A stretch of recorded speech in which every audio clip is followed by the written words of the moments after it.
This is Bloomberg Businessweek.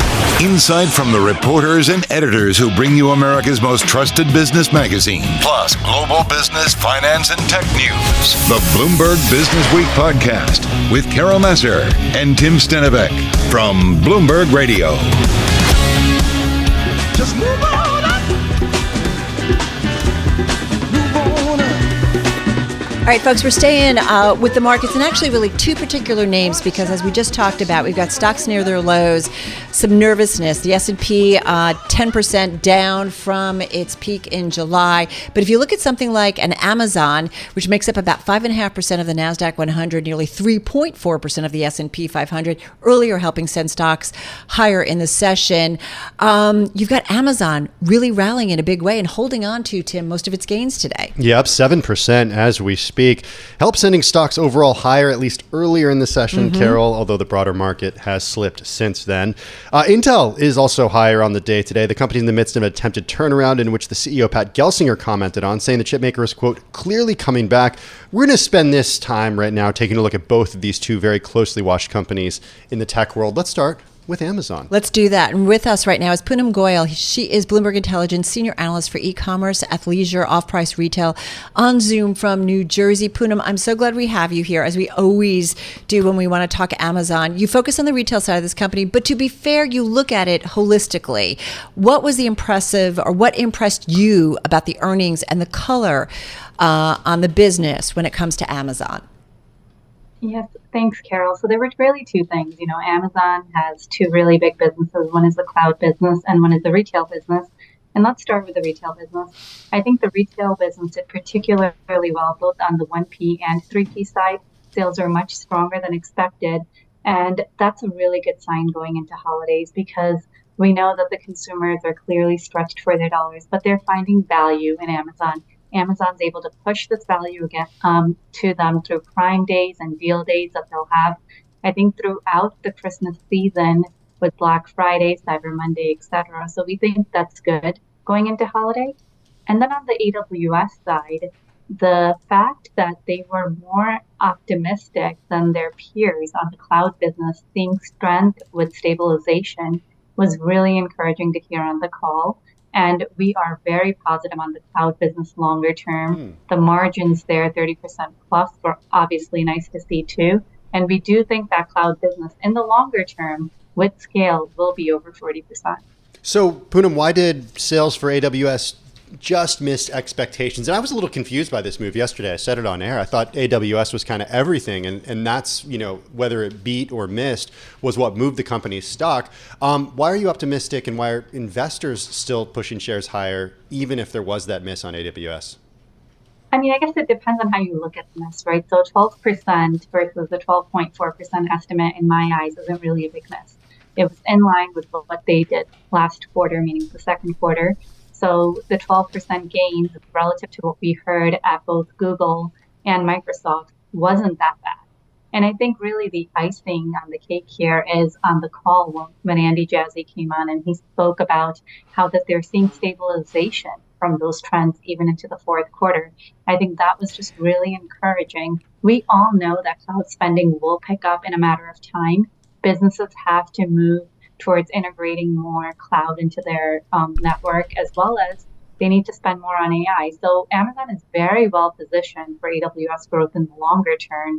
And the fact that things are stabilizing was good news to us. And I think that's how the market perceived it too. Can you make the Amazon AI connection here? I think a lot of people might not be familiar with why, you know, a boost in AI will help AWS.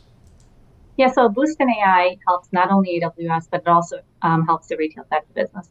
So when you think about what AI does, it basically helps build models and interpret data and models for businesses. So the fact that AWI can lean on newer AI technologies and embed that into its infrastructure, it's going to help companies use that and leverage that in their own businesses. Wait. On the retail side. Oh, keep going. No. Keep going. On the retail side, you know, AI has been doing phenomenal things, especially generative AI, where it's helping you predict demand. It's helping you streamline inventory, and it's helping you personalize, which is just driving conversion higher in an industry that typically, especially online, has very low conversion rates. So does it make sense that I always think about when we first learned about AWS and they started breaking it out, right? Because of all the streaming that was going on. And you're like, I don't really care who supplies the content. We're just making sure we have the pipe to get it to you, basically, right? And that's what AWS was just so involved in the early days. Is that kind of akin to with AI that people are going to need the infrastructure, the backbone, and are they going to be involved in that part? So it's software, right? So Yeah. AI is basically it's software that's powered through AWS and that they're integrating and embedding into the cloud platform. So as businesses need to become more agile and move on to the cloud, AI can only be done on the cloud. So you need that support. And for businesses that don't have it, which many don't, they will need to either tap into Amazon's AWS or Google or Microsoft, one of them. But keep in mind, Amazon is the largest cloud provider of the three. All right, good stuff, as always. So appreciate it. Have a great weekend. Poonam Goyal, Bloomberg Intelligence Senior Analyst for E-commerce, Athleisure, and Off-Price Retail on Zoom from New Jersey. You're listening to the Bloomberg Businessweek podcast. Catch us live weekday afternoons from 3 to 6 Eastern. Listen on Bloomberg.com, the iHeartRadio app, and the Bloomberg Business app. Or watch us live on YouTube. Well, a lot going on in the world of crypto this week. Sam Bankman-Fried testifying at his own fraud trial. He says a lot of people got hurt over FTX, said that he's not entirely sure about the FTX Alameda fund flows. Alameda, of course, is the hedge fund. And then there's also the actual crypto market, Carol. Bitcoin enjoying a solid week, up roughly 12%. And you got to kind of throw that number out there with 60,000 anyone? Oops, yeah. that was that was the past. You got to throw that number out there with the understanding that it trades 24/7. So if you say that number, you got to always be looking at it. It's all happening amid hopes of fresh demand from the possible approval in coming weeks of the first U.S. ETF investing directly in Bitcoin. Got to tell you, we got a live blog that's tracking the testimony and what's going on in the courthouse today. Let's get to it, though. We've got our weekly check on the world of crypto. We have with us Terrence Yang, Managing Director of FinTech, Law Tech, Privacy at Swan Bitcoin. It's a platform that allows people to buy Bitcoin, including in IRAs, and he is joining us on Zoom from Los Angeles, California. Terrence, nice to have you here with us. I feel like the world of crypto is focused, and maybe rightfully so, on what's going on with SBF and FTX. What about the trial and the testimony are you watching very closely? And maybe what it means potentially for the crypto world going forward? I am watching closely. Great to see you again, Carol. Hi. And hi, Tim. Bottom line, I think a couple things. Defense finally present their case. When they do the cross-examinations, right, it's usually to create doubt about the credibility of the prosecution's witnesses. It is not to present their case, and now they're doing that. I think Sam got very lucky, and the defense counsel got very lucky to have sort of this mock trial proffer yesterday with a judge, and now Sam seems to be doing a better job. He has a tendency to meander, but he's getting the point across. Do you know him, Terrence? You're using his first name, whereas a lot of people, use his initials. Do you know Sam Bankman-Fried? No, I do not. How are you following the trial? Yeah.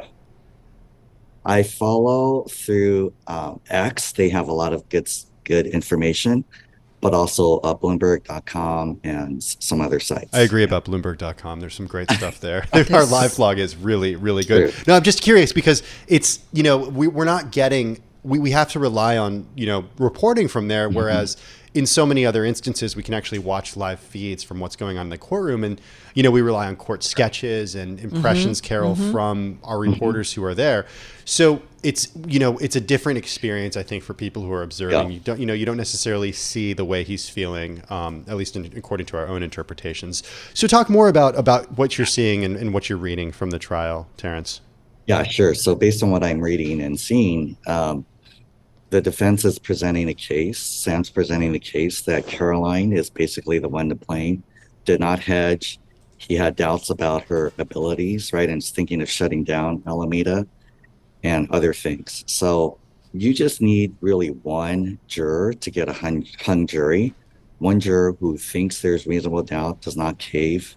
So someone who's a little bit strong-minded, because it would be 11-1, but that can happen. And then on retrial, what might happen with the BlackRock and Fidelity ETFs happening, arguably we're in a bull market, FTX with John Ray, who's excellent, in my opinion, at this sort of thing, clawing back assets, maybe doing a turnaround and so forth.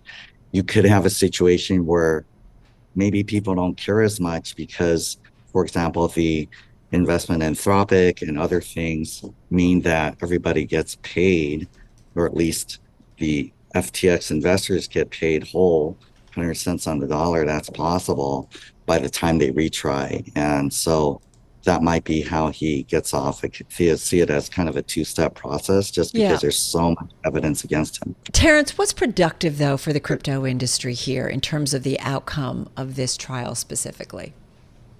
So I part ways with my crypto friends, some of whom I'm friends with in real life even today, but I am Bitcoin only, and I think that there needs to be, and there will be, massive cleanup in crypto.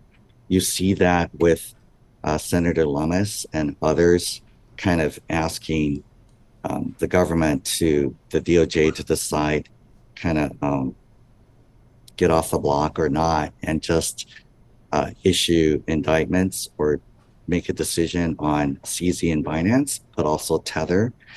I think Tether's okay, but I don't want to get into that. I think the main point is we have massive tailwinds for Bitcoin because of BlackRock, Fidelity, and two other $1 trillion plus asset managers all applying for a spot Bitcoin ETF. And that looks like it's going well. On the other hand, you have crypto, which has destroyed many Americans, especially poor and middle class, of their life savings through these pump and dumps, these digital penny stocks that these casinos are underregulated casinos are basically shilling on the American public. And that does not look so good. I think that's less promising because of all the securities violations and allegedly crimes against committed by SBF. Potentially CZ and Binance, we'll see if they actually die. Are you worried about the implications of people changing the way they're thinking about crypto because of SBF and other people who are in the crosshairs of law enforcement, Terrence? There people are saying, okay, I'm just going to throw in the towel because, well, look at the performance. And two, Sure. Look at the people who we thought were reputable. I mean, they named stadiums and had Super Bowl ads. I am not. The reason is because I'm a long-term believer in Bitcoin. I think 5-10 decades out, Bitcoin should be very valuable. There are other threats to it with FinCEN and other things that the government's doing. That's not good. It's underreported for now. I'm sure Bloomberg will fix that and others. But bottom line, I'm not worried because, look, there's been a mess. That was a massive bubble in 2021 in crypto and Bitcoin, and the fallout from the bear market and the destruction, and there needs to be a cleanup. I think it's really naive to think that, this is bad for Bitcoin because Bitcoin has enduring value. So, and it doesn't have a CEO. It's not a security. Hey, Terrence, forgive me for jumping in. We've just got a couple of minutes left here, but I'm thinking, sure. There might be people listening or watching our broadcast right now, listening to you and say, yeah, I get it, that there needs to be a cleaning out. That makes sense, right? We certainly saw that in the internet, in .com bust, right? There were some things that really made sense and there were a lot of things that didn't. Having said that, you're at Swan Bitcoin, and you're of course going to say Bitcoin is the one to follow and that has legs here. So what would you say to somebody like that you're basically, forgive me for lack of better words, talking your book? No, I am talking my book. I think you do want people to talk their book and reveal it and explain it. I used to be in crypto. I was retired when Corey Clipston, our wonderful founder and CEO, pulled me, made me a job offer to come out of retirement. So a lot You of retired? us... You're too young to I was retire. overpaid on Wall Street. I'm older than I look, and I was overpaid on Wall Street, and I was living frugally, taking care of my aging parents. But anyway, so bottom line, I would say, at Swan, we have people on a mission to help other people get Bitcoin before Wall Street and governments buy all the Bitcoin. If we're right, and I think we are, that this is the ultimate hard money asset for the future because it's digital, it's bearer, it's very hard to stop, it's very hard to confiscate and take away, and incredibly finite at only 21 million Bitcoin. So in my view, it's okay to be Yeah. have a view, but you have to reveal why, and you have to justify, like defend your position. Right. Transparency is going to be crucial. But I still try to get my head around this idea of, the purity of what Bitcoin and maybe blockchain are supposed to be, but then are you opening up doors to a lack of oversight and then problems? So then how do you balance that with some kind of oversight that really makes it safe and secure? But that's going to be something we have to hold for next time and a future conversation, because we do have to run. Terrence, thanks for spending time with us. Terrence Yang, Managing Director of FinTech, LawTech, Privacy over at Swan Bitcoin, as we said, a platform that allows people to buy Bitcoin, including in their IRAs, which would really open it up to a lot of people. You're listening to the Bloomberg Businessweek podcast. Catch us live weekday afternoons from 3 to 6 Eastern on Bloomberg Radio, the Bloomberg Business app, and YouTube. You can also listen live on Amazon Alexa from our flagship New York station. Just say, Alexa, play Bloomberg 1130.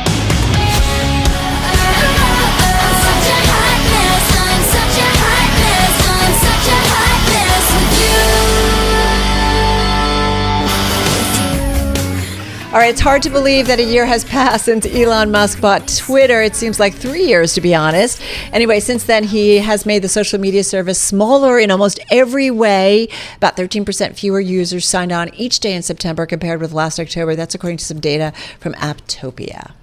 Yeah. Come also, on. Carol, I don't like it anymore. Can I just put it out there? Yeah, that's fair. I think that's fair to say. The company employs about 1,500 people. Yep. Down from 7,500 the day that Musk bought it. And this is probably perhaps most relevant to my life. What? I was relatively early on Twitter, and it was like such a place for journalists, such a place for media professionals, news junkies, and Elon has totally deprioritized news. It's like a place for, I don't know what, like hustlers, and I don't know. And then there's the name. Yeah, it's called X now, I guess. Yeah, I'm not going there. So let's get to it. Yeah, Aisha Counts, a social media reporter for Bloomberg News. She writes for Businessweek about how Elon Musk's year of owning X made a mess of Twitter's business. She joins us on Zoom from San Francisco. Check out her story. It's online at bloomberg.com/businessweek and also on the Bloomberg terminal. Also here is the editor of Bloomberg Businessweek, Joel Weber. He's in our Bloomberg Interactive Broker studio. Joel, this was the longest year. That's definitely one way to describe it. So yeah, this week it's been 1 year since it became official and Elon walked into the place with a sink. Memorable way to begin. Right, I forgot remember that? Yeah, we Yes. didn't forget. And look, like this has been something. It's been something, right? And there were many things about the Twitter business that weren't successful, but what we're looking at now is kind of a shell of itself. That doesn't mean that it won't change yet, and that maybe he's cut so far to bone that there's a growth opportunity that remains. But that is, this has been a different experience than I think most people, when they look at what Elon has built, that he builds things, and it doesn't feel like it's necessarily off to that start here, Aisha, right? Yeah, as you mentioned, it's just a very different place. It's a very different feeling. I feel like the types of content that are promoted, or at least that I see in my feed, are different than they were, a year ago, right? Like there's more information. I feel like there's more hate. Like I get a lot more spam in my DMs and like people commenting hateful stuff on stories or posts that I put. So it's totally different, just a totally different feel, which is kind of sad in a lot of ways. And then I honestly can never get used to calling it X. I feel like I still call it Twitter. Ugh, I hate it. I can't, or I'm like, X. How do you really feel, Carol? No, it's just like, well, because every time we do it, we're like, X, well, we mean Twitter. Like, it's just crazy, But right? look, What? I do think like if you're Elon and you bought this thing and you want to change the conversation, not unlike his cage match nemesis over at that place, Facebook or Meta. Still waiting. Right? Still waiting. You changed the conversation, and one way that you can do that is to take the name and. We still call Google, but, technically it's Alphabet. And like, look, again and again and again, there's a playbook for this, and you change the conversation. Yeah.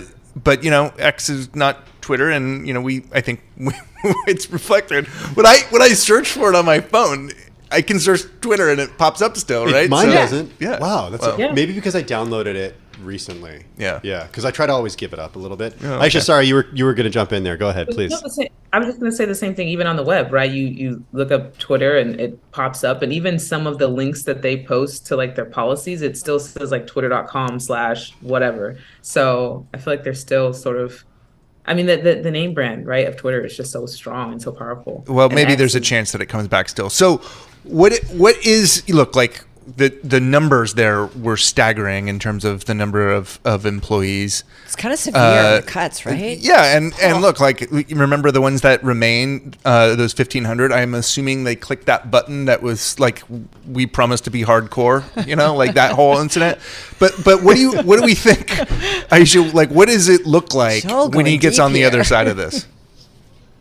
I mean, that is the big question, right? It could go a couple different ways. I mean, one, the amount of debt, right, that Twitter had when Musk bought it. Like, well, he was a cause of a lot of that debt. He was like, Twitter's going to go into bankruptcy. It's like, well, yeah, you acquired the company and then put $13 billion of debt on the balance sheet. So part of that's kind of on you. So they have a big financial hole to get out of. Advertising revenue is down by 60%. Like, that was in September. A lot of big advertisers aren't back, or they're spending way less. And so they have this huge hole to climb out of. I think the chance they have now is if they can really take off with this whole everything app idea, right? Now, some people have said, I don't know if I'm going to trust X with my payment information. Like, it's a very unstable place to maybe want to like do my banking. But their sort of vision is to like do banking and do audio and video calling and all these other things. And so I guess they have a chance to make money with that. It's really just if they can convince people to. Aisha, to your point, I'm getting like spam in my feed about Bitcoin and buying different cryptos. Crazy like, stuff. I don't know how someone would want to do banking on an app that doesn't have that type of control, Joel. You don't want to get into crypto? It's an amazing opportunity. Oh, it is. Saw this documentary earlier this week. Just about call it. me back. Yeah. It's called Ruin. That's the problem. The documentary is called Ruin. Let's work on branding, please. But look, like, there, if you bought this thing and you've changed the name and you're changing the story, there's this other opportunity that you have to, the only option here for him is to try and take it to a different place, I think, right? So he's going to try and do that. And, we will be back in a year, no doubt, probably before then, to talk about how it's going. But Aisha, when you just think about, I mean, even just this week, some of the other things that have come out, like, what does he have to do? Everything app aside, what does he have to do to make this thing work? And where, when we meet again, how are we going to be talking about it? I mean, he has to get people to pay for it. Like, so they have the subscription service now, and it's less than 1% of people that log on a monthly basis are using it. So somehow you have to get people to pay, and people don't like to pay for social media. I don't like to pay for social media. I don't know if other people do. So that's going to be the biggest thing. And then you exactly. And then you have to make it work. So cool, all these features are being launched, but like, you think about some of his live streaming stuff, like he did this big event with Ron DeSantis and it was glitchy the whole time. So you have to have things actually work. Otherwise, people are not going to want to use them. It's not like he's sending rockets up into the air or anything and has figured that one out. Yeah, just saying. The electric cars thing. Joel, I've said it once, I'll say it again. I would pay a monthly fee to not be allowed on X. Well, that would help. You can X that at Elon and see what he says. Yeah. I kind of miss it because it was a really great thing when news was happening. Like, it was incredible. That to me is a huge part of this, is like reminder of like when there was a moment that you could get news and it was easy to access, and like that, this is not that moment. It was killer. It's where everybody went. It was just happening in front of you. Joel Weber, of course, the editor of Bloomberg Businessweek. Thank you so much. Aisha Cowan, social media reporter for Bloomberg News. Find this at Bloomberg.com/Businessweek. And of course, always on the Bloomberg terminal, Elon. I'm driving in my car. I turn on the radio. How about you let me drive? Oh, no. Who's gonna drive you home? Honey, please, I'll do the driving. Drive on. Excuse me, I want to drive. It's the question that drives us. This is the Drive to the Close. That funky music will drive us till the dawn. On Bloomberg Radio. All right, just about 17 and a half minutes left in today's trading session. Getting ready to wrap up the day, the week. It's been a little crazy. Yeah, what a week. Look at that. The S&P 500 down almost 3% this week. Same with the NASDAQ composite. Yeah, that's some selling, right? Yeah. Yeah, it's kind of interesting.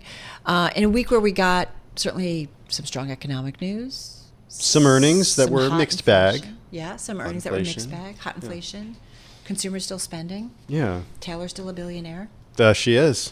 She's going to be fine. I'm not worried about Taylor.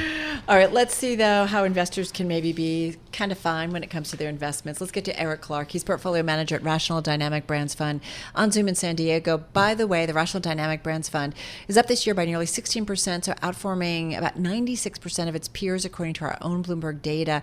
On a 5-year basis, though, it's in the 21st percentile with a return of about 8.4% on average annually. Hey, Eric, nice to have you back with us. This year, though, turning out to be pretty good for you guys.